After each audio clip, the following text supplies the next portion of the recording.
나도 저렇게 될까? 은퇴 후 무너지는 사람들의 공통점. 한때 번듯한 직장에서 능력을 인정받고 수십 년간 한 자리를 지키던 사람들이 은퇴 후 몇 년 만에 무너지는 모습을 보면 누구나 한 번쯤 이런 생각이 든다. 저렇게 될까봐 두렵다. 57세까지 은행 지점장을 지냈던 김모 씨. 남들이 보기에 그는 성공한 사람이었다. 높은 연봉, 탄탄한 사회적 위치, 넓은 인맥까지. 그런데 퇴직 후 불과 1년 만에 건강이 나빠지고 경제적으로도 흔들리며 사람들 앞에 나서기를 꺼리게 됐다. 어쩌다 이렇게 되었을까? 놀랍게도 이런 사례는 김 씨만의 문제가 아니다. 은퇴 후 빠르게 무너지는 사람들에게는 공통적인 특징이 있다. 그리고 우리는 그것을 미리 알고 대비할 수 있다. 오늘은 은퇴 후 패인되는 지름길 4가지를 이야기해 보려 한다. 만약 당신이 아직 은퇴 전이라면 지금부터라도 준비하면 된다. 은퇴 후라면 늦었다고 생각하지 말자. 지금이라도 바꾸면 된다. 1. 나는 특별하니까 괜찮을 줄 알았다. 마이너스 준비 없는 은퇴의 함정. 김 씨는 은퇴 전까지 내가 이렇게까지 될 거라고는 상상도 못했다라고 말했다. 그는 은퇴 직전까지도 자신이 비교적 연봉이 높았고 은행 지점장이라는 직책을 지냈으니 퇴직 후에도 괜찮을 거라고 생각했다. 하지만 막상 퇴직 후 현실은 달랐다. 퇴직 후 처음 몇 달은 마치 긴 휴가를 떠난 듯 했다. 오랜만에 느끼는 자유가 좋았고 늦잠도 자고 친구들과 골프도 치고 가족과 여행도 다녔다. 그런데 6개월이 지나자 갑자기 공허함이 밀려왔다. 출근하지 않으니 하루 종일 시간이 남아 돌았고 한때 쉴 새 없이 울리던 전화기는 점점 조용해졌다. 사회와 단절되는 느낌이 들자 우울감이 찾아왔고 아침에 일어나는 것조차 귀찮아졌다.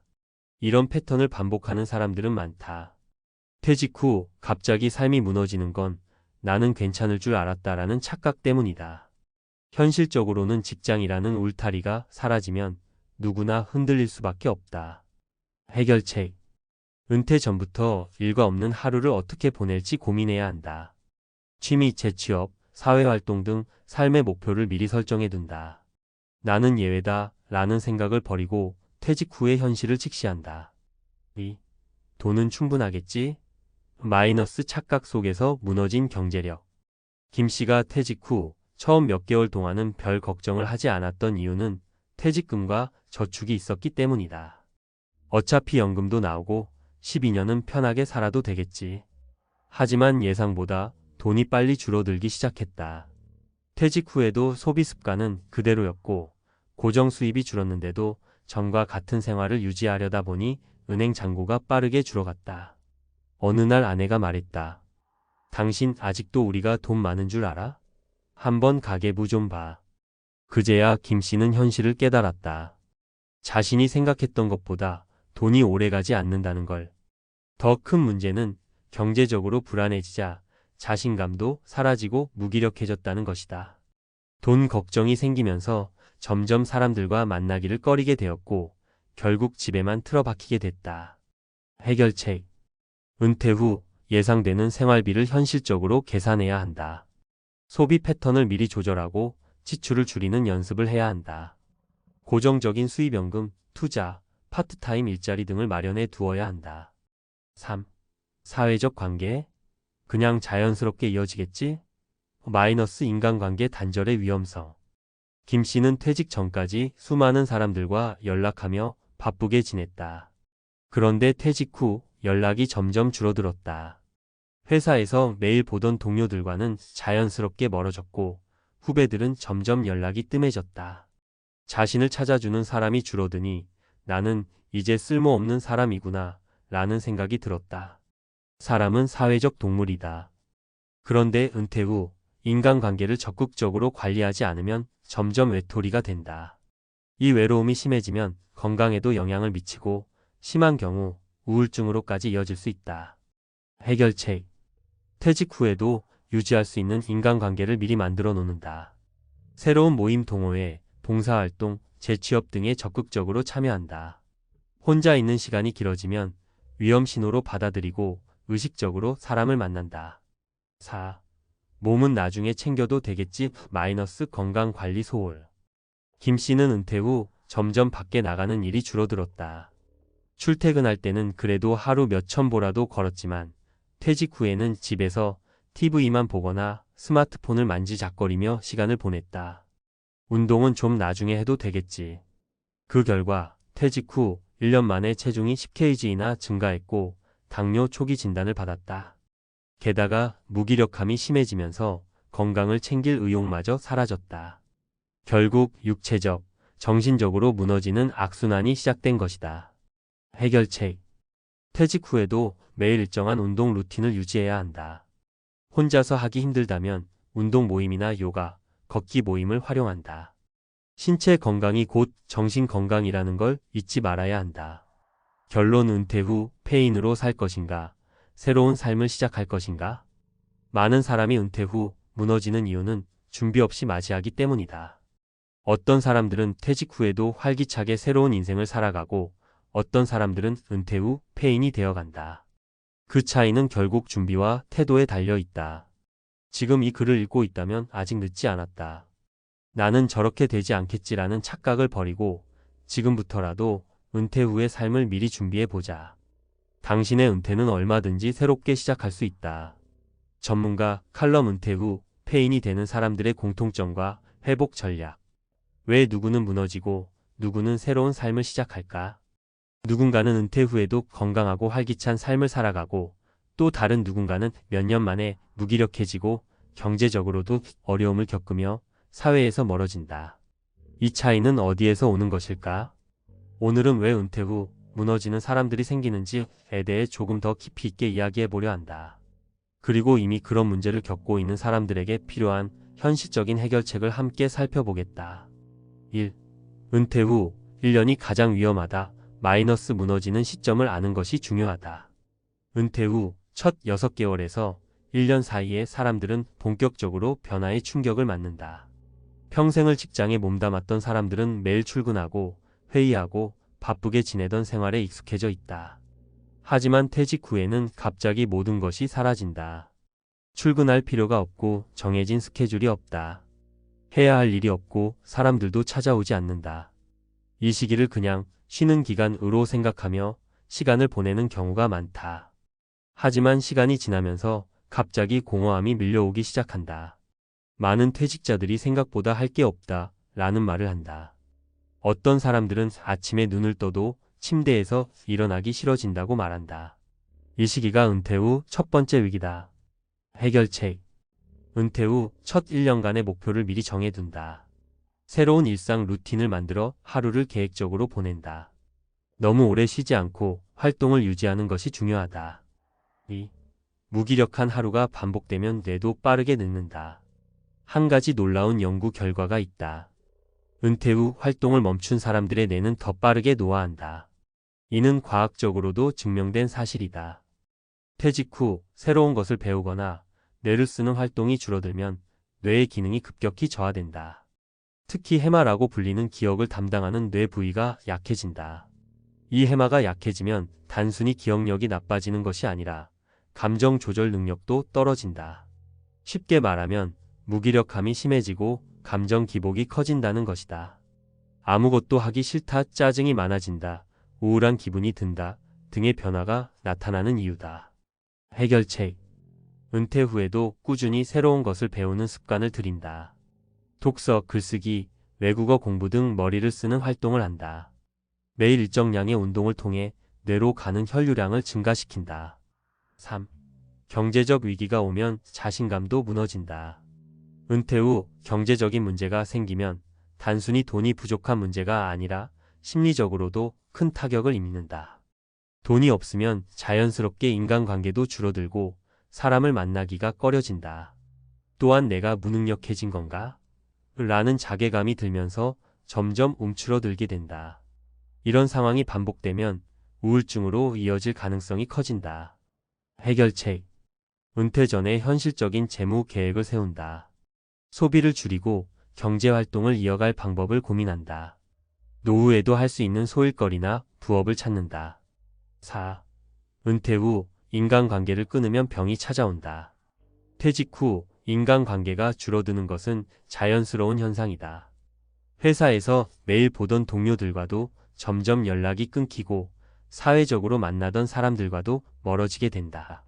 그런데 여기서 중요한 것은 인간관계를 완전히 단절하면 건강에도 문제가 생긴다는 점이다. 연구에 따르면 사회적 관계가 부족한 사람들은 치매와 우울증 위험이 훨씬 높아진다. 사람들과의 대화가 줄어들면 뇌의 기능이 저하되고 감정 조절 능력이 약해지기 때문이다. 해결책. 은퇴 후에도 유지할 수 있는 인간관계를 만들어 둔다. 새로운 모임 동호회, 봉사활동, 취미 모임 등에 참여한다. 가족과도 적극적으로 소통하는 습관을 들인다. 5. 신체 건강이 무너지면 모든 것이 끝난다. 마지막으로 건강을 잃으면 모든 것이 끝난다. 은퇴 후 집에만 있다 보면 활동량이 줄어든다. 운동을 하지 않으면 근육량이 빠르게 감소하고 체력이 떨어지면서 쉽게 피로감을 느끼게 된다. 특히 퇴직 후 2주 이상 제대로 걷지 않으면 근육이 급격히 감소한다. 한 연구에서는 퇴직 후 운동량이 줄어들면 심혈관 질환과 당뇨병 위험이 급증한다고도 밝혔다. 해결책. 매일 걷기, 스트레칭, 근력 운동을 꾸준히 한다. 규칙적인 식습관과 수면 패턴을 유지한다. 무기력해지는 것을 방지하기 위해 햇빛을 충분히 쬐다. 결론. 당신의 은퇴 후 삶은 스스로 결정할 수 있다. 지금까지 은퇴 후 무너지는 사람들의 공통점과 해결책을 살펴봤다.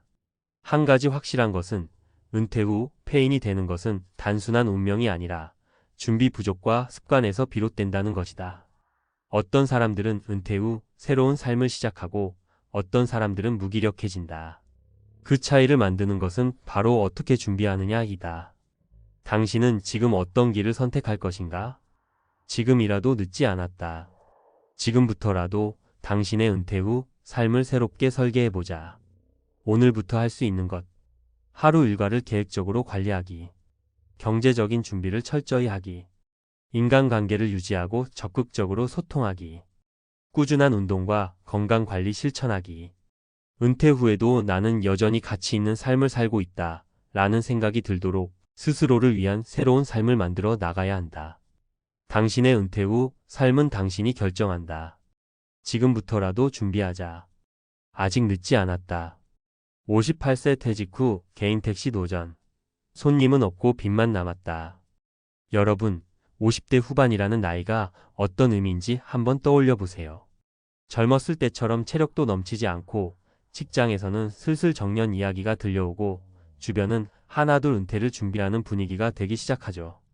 남들은 은퇴 이후를 탄탄하게 준비했을 거라 생각하지만 사실 당사자인 본인 입장에서는 앞날이 막막하고 불안하기도 합니다.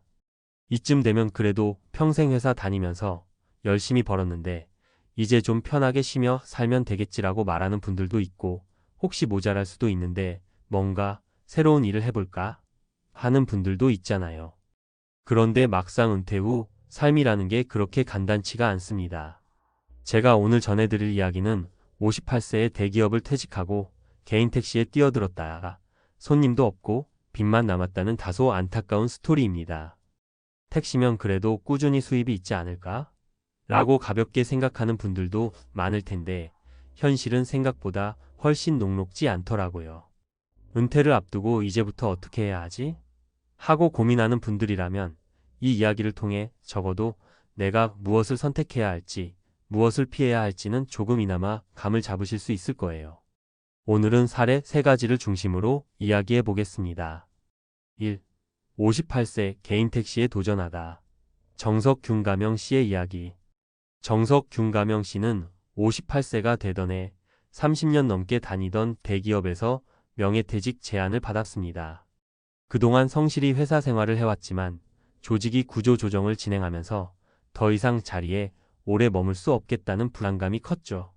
흔히들 명예퇴직금이라도 나오는 게 어디냐, 그걸로 치킨집 하거나 택시에도 먹고 산다라고 쉽게 말하곤 하잖아요. 정 씨도 그렇게 생각했습니다. 내가 차 운전은 그래도 자신 있지, 사람 상대하는 것도 못하는 편은 아니고 하고요.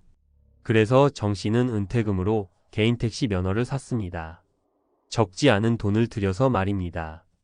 처음에는 며칠만 뛰면 면허값은 금방 회수하겠지 하고 낙관적이었어요. 그런데 막상 도로에 나가보니 승객이 예전만큼 흔치가 않습니다. 길바닥에 택시들이 너무 많기도 하고 대중교통이나 카카오 등 호출 서비스를 이용하는 손님들 패턴도 달라졌고요.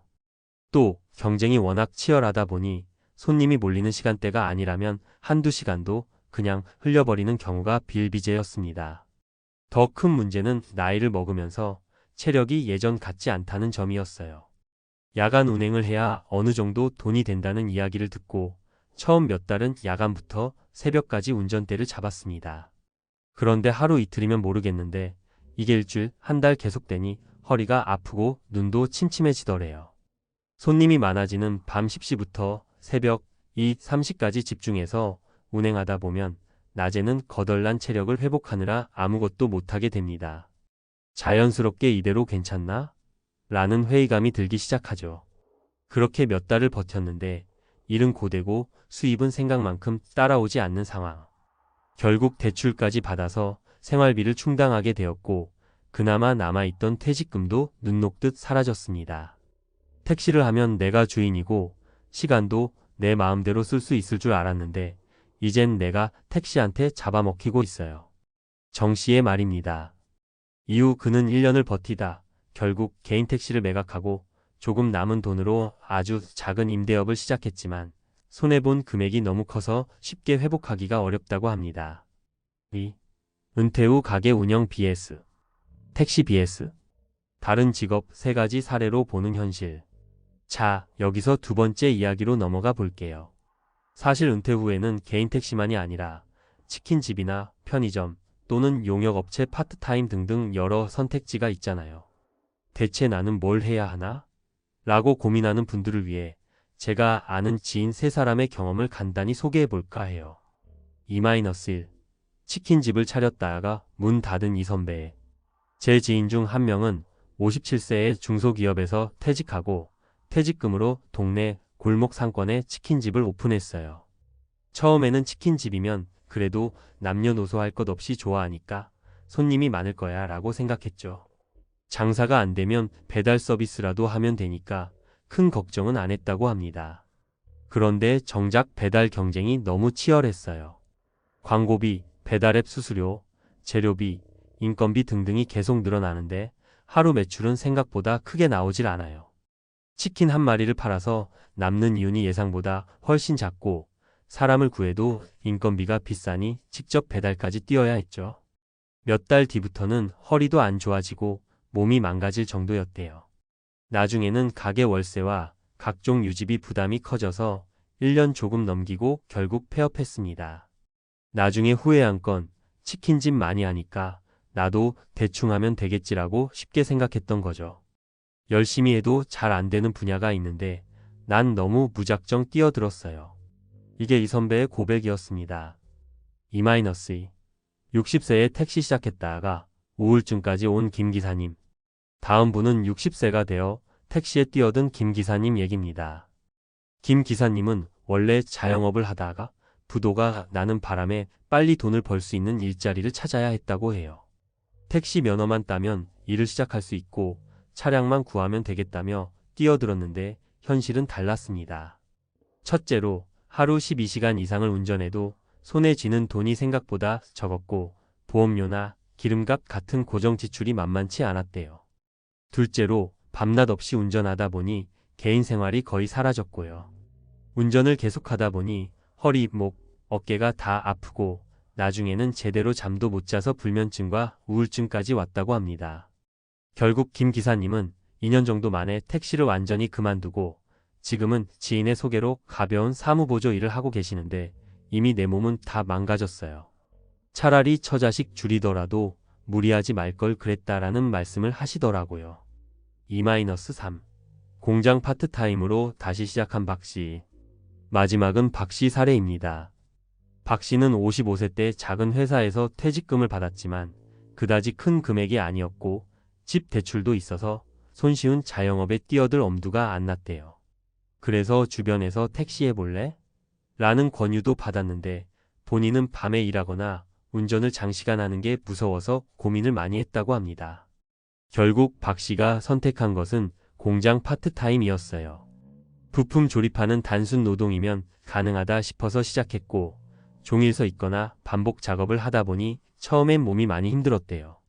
하지만 택시를 하거나 자영업을 할 때 발생하는 초기 투자 비용이나 불확실성에 비해 박 씨는 오히려 고정된 수입이라도 있고 몸은 힘들어도 매일 출근해서 퇴근하면 그뿐이다 하라며 마음 편히 일하고 계십니다.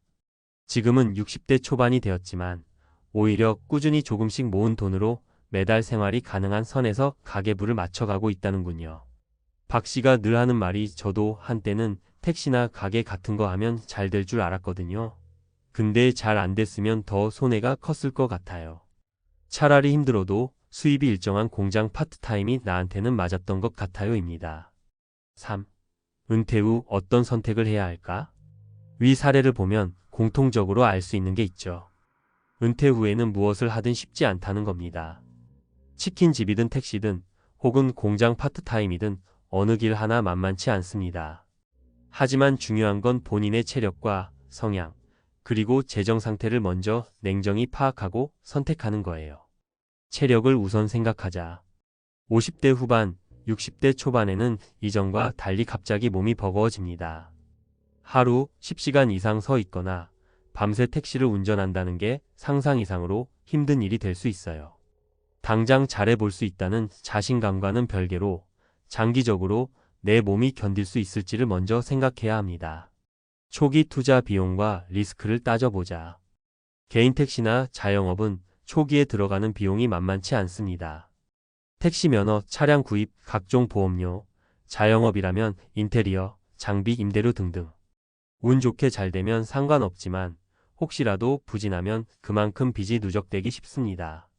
나는 무조건 잘 될 거야 라는 근거 없는 자신감보다는 잘 안 될 경우의 시나리오를 꼼꼼히 따져보시는 게 현명해요. 고정 수입이 필요한 시점이라면 안정적인 일자리도 고려하자. 당장 생활비가 필요하고 매달 고정 지출이 나온다면 지출을 줄이면서도 꾸준히 수입이 들어오는 직업이나 파트타임을 찾아보는 방법도 있습니다. 몸은 힘들 수 있어도 심적인 안정감을 얻을 수 있는 선택지가 때론 더 나을 수도 있어요. 주변 조언보다 내 상황을 기준 삼자. 사람들은 이런저런 조언을 할 수 있어요. 택시 해라, 치킨집 해라, 부동산 투자해라 등등. 하지만 결국 책임은 나에게 돌아옵니다. 남이 하라고 해서 덜컥 뛰어들면 힘들어진 건 내 삶이잖아요. 꼭 본인 성향과 재정 상황에 맞춰 냉정한 판단이 필요합니다. 4. 마무리하며 은퇴 후 내게 맞는 인생 2막을 찾기 위하여. 누구나 은퇴를 하고 나면 새로운 인생 2막을 꿈꾸게 됩니다. 어떤 일을 해야지? 고민하고 한 번쯤은 택시나 자영업 같은 걸 떠올리게 되는 게 자연스러워요. 문제는 그 길이 정말 내게 잘 맞는지, 장기적으로 감당할 수 있는지, 그리고 현실적으로 수익이 날지를 따져보지 않으면 안 된다는 거죠. 오늘 소개해드린 58세 퇴직 후 개인 택시 도전. 손님은 없고 빚만 남았다라는 스토리는 결코 남의 일이 아닙니다. 실제로 우리 주변에는 비슷한 상황에 놓인 분들이 의외로 많아요.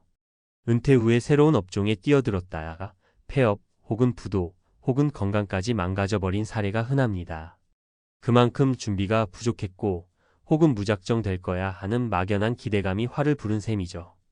하지만 여러분, 이것이 절대 어떤 사업도 하지 말라거나 개인 택시는 무조건 실패한다는 이야기는 아니에요.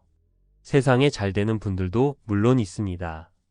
다만 그분들은 남모르게 무수한 사전조사와 준비를 하고 체력이나 자금 상황도 뒷받침이 되었겠죠. 거기에 운과 타이밍도 잘 맞아떨어졌을 수 있고요.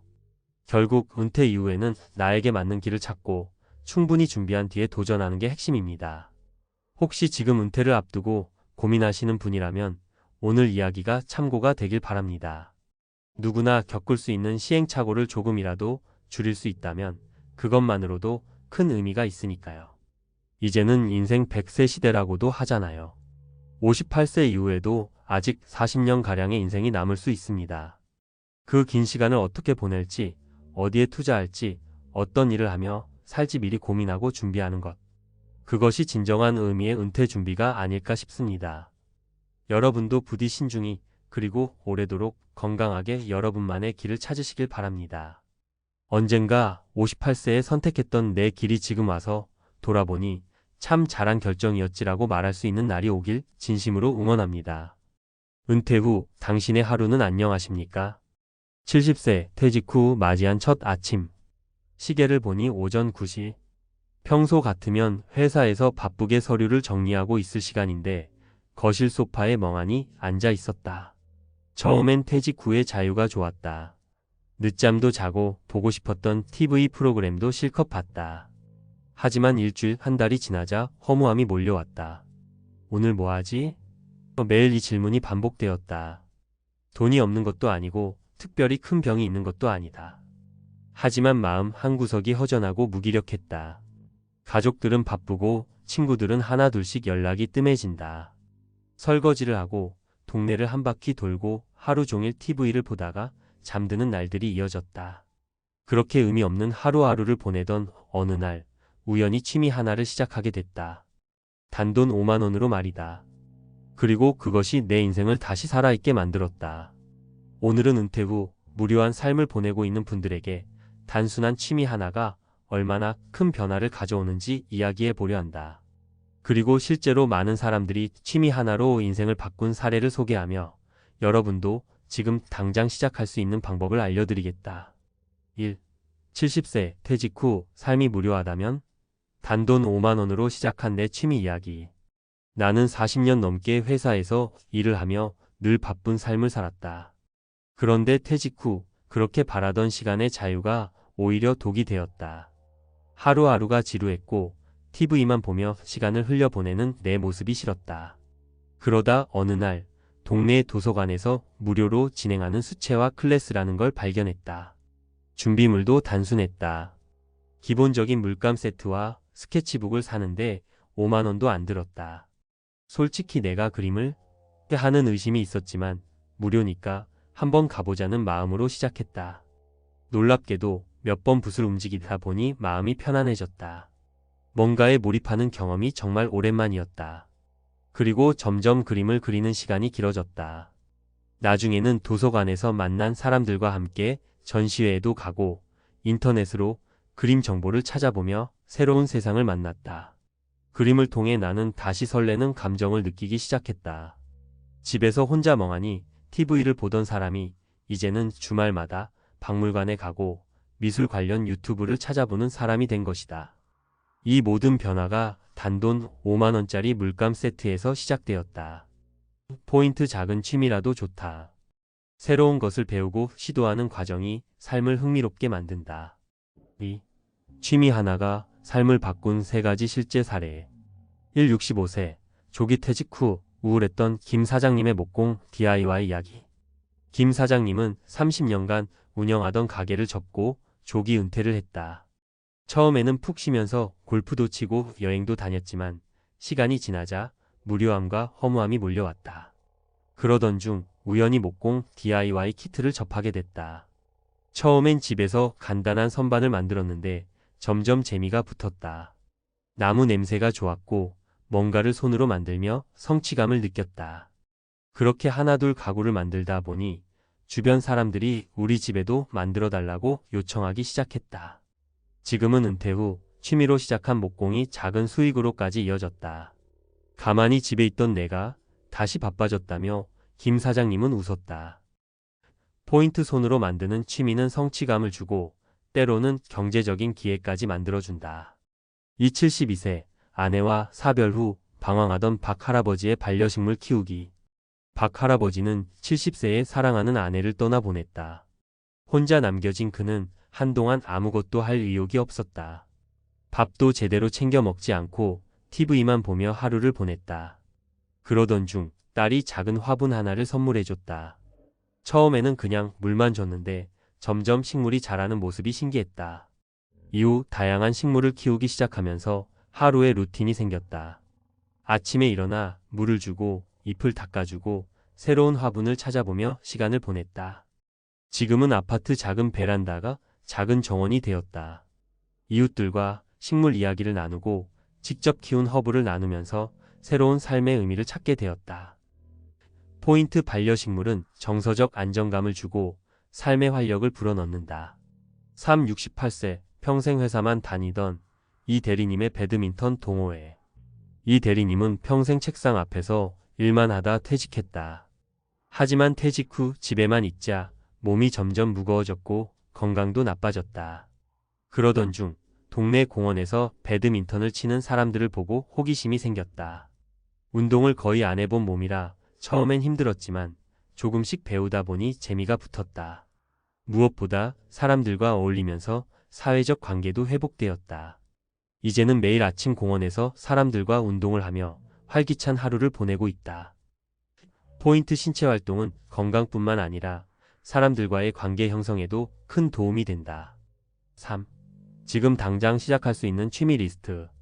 이제 여러분도 직접 해볼 수 있는 몇 가지 취미를 추천해 보겠다. 5만원 이하로 시작 가능한 취미.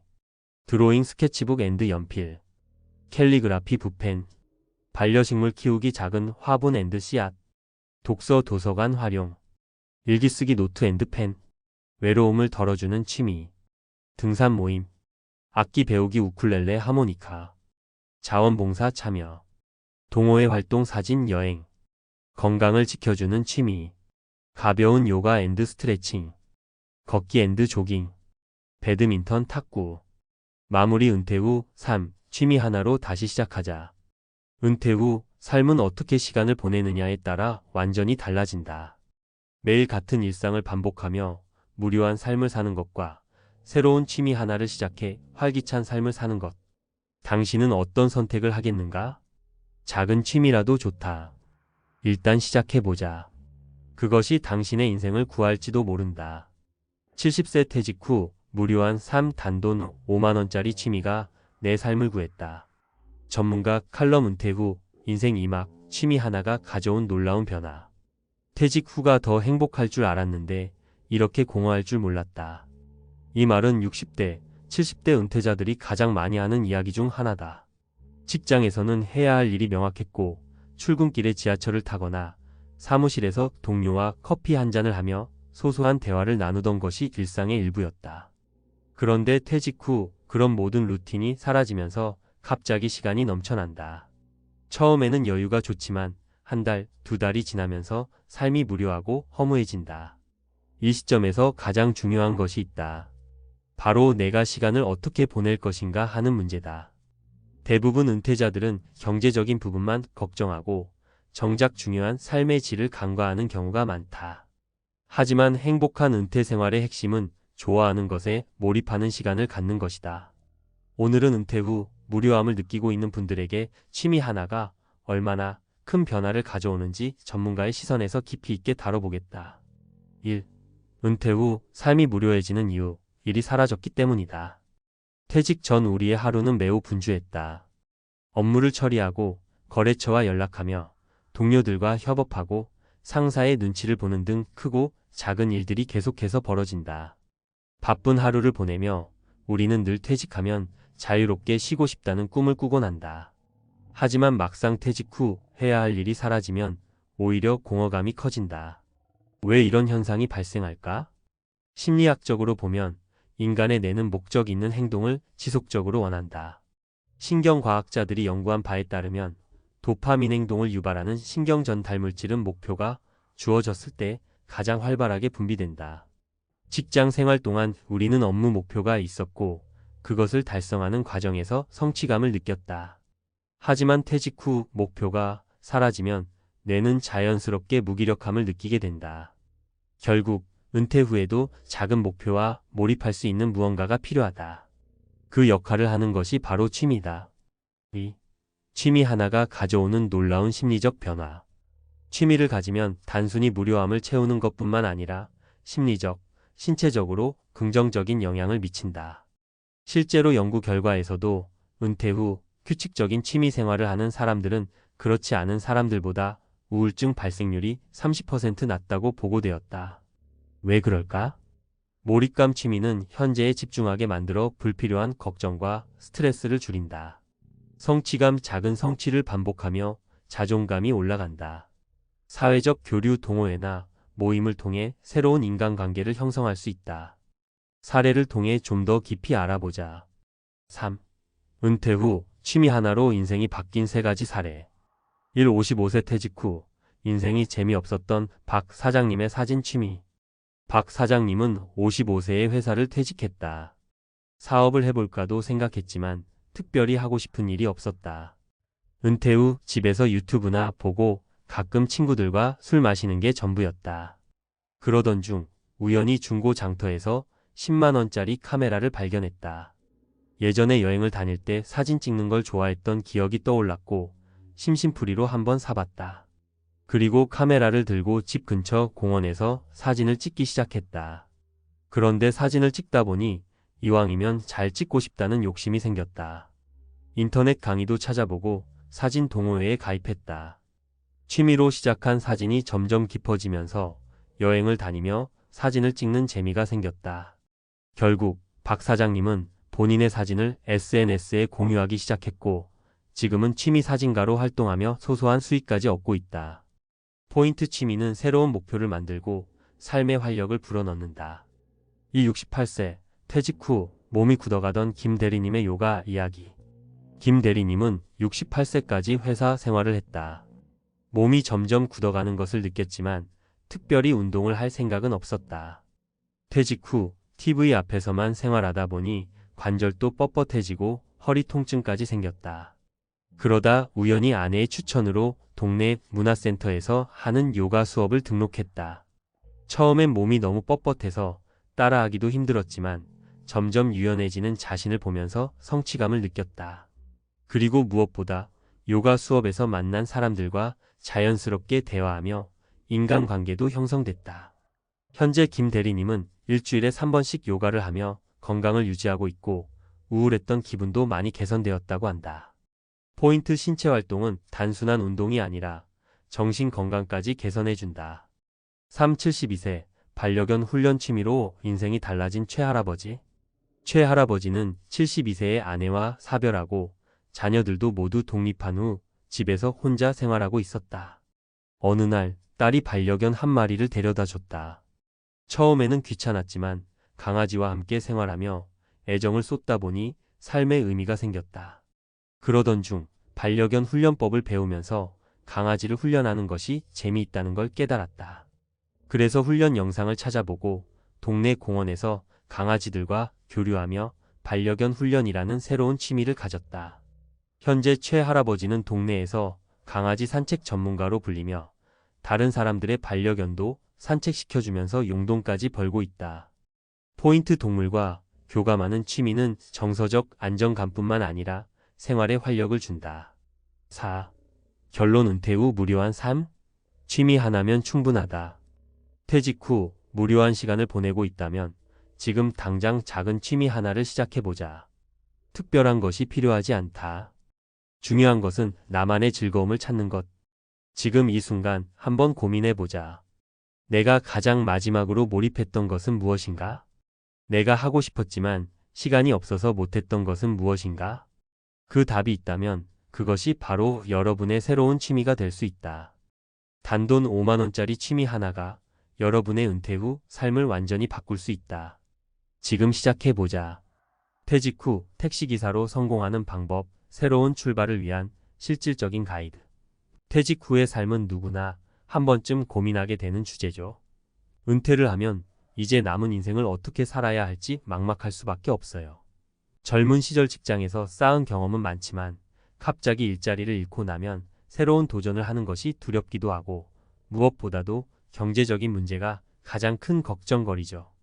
그래서 퇴직 후 새로운 일자리를 찾는 방법 중 하나로 택시기사를 생각하는 분들이 많습니다.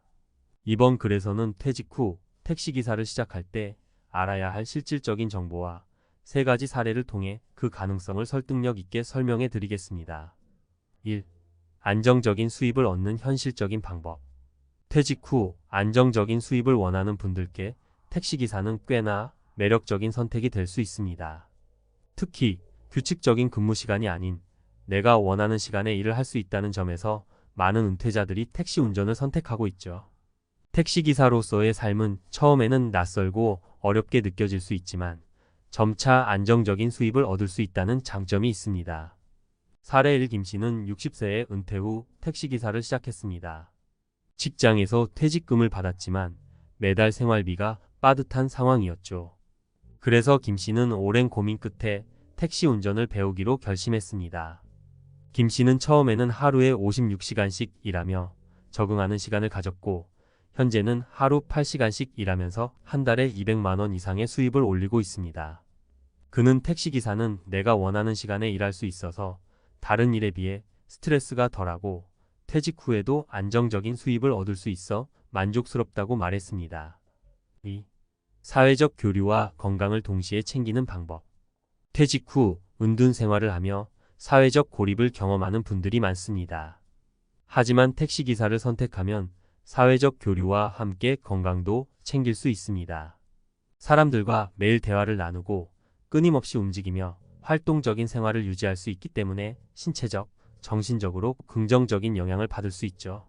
사례 65세의 박 씨는 오랫동안 은퇴 후 혼자 있는 시간이 많아 우울감을 느꼈습니다.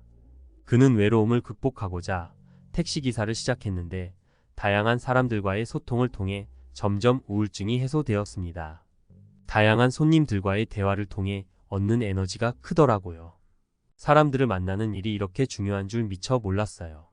게다가 매일 일정 시간을 운전하다 보니 몸도 많이 좋아졌습니다. 3. 적은 투자로 시작하는 창업 아이템. 대부분의 사람들이 창업을 생각하면 거액의 자본을 떠올리곤 합니다.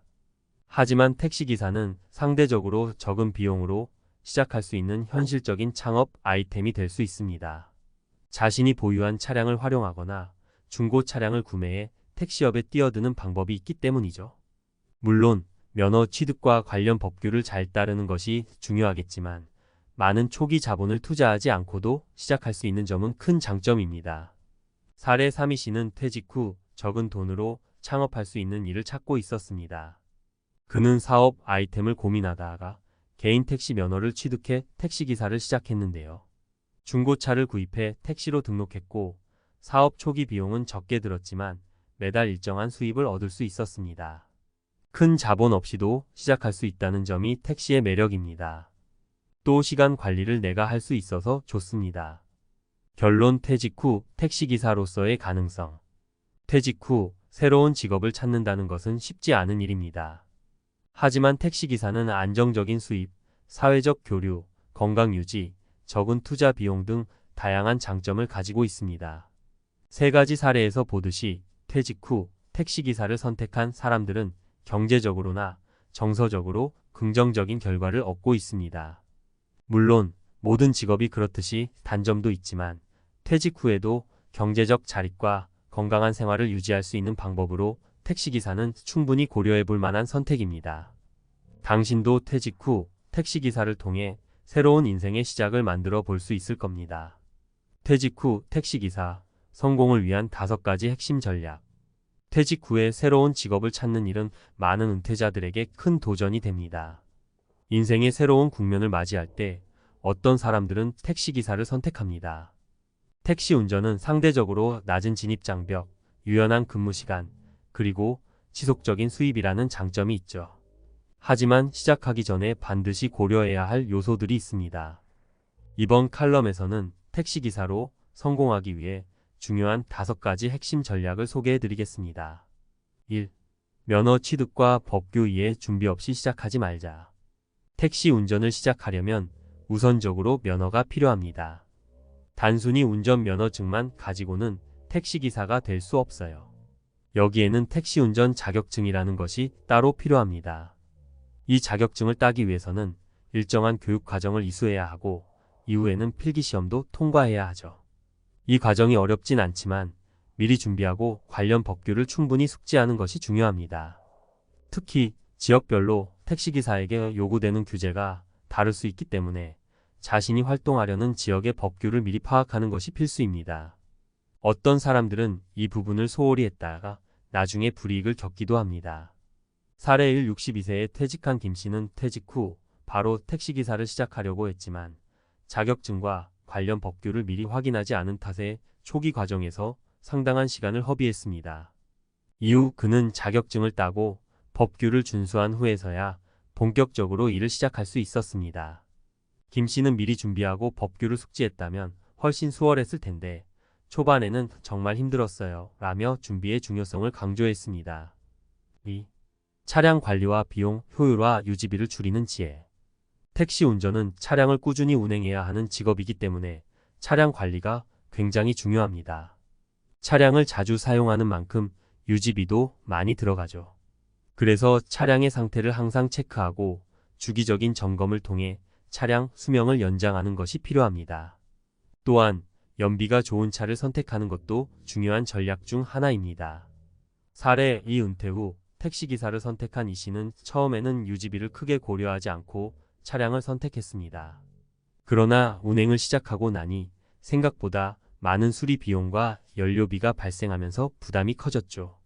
그 후 그는 연비가 좋은 하이브리드 차량으로 교체했고 유지비를 크게 줄일 수 있었습니다.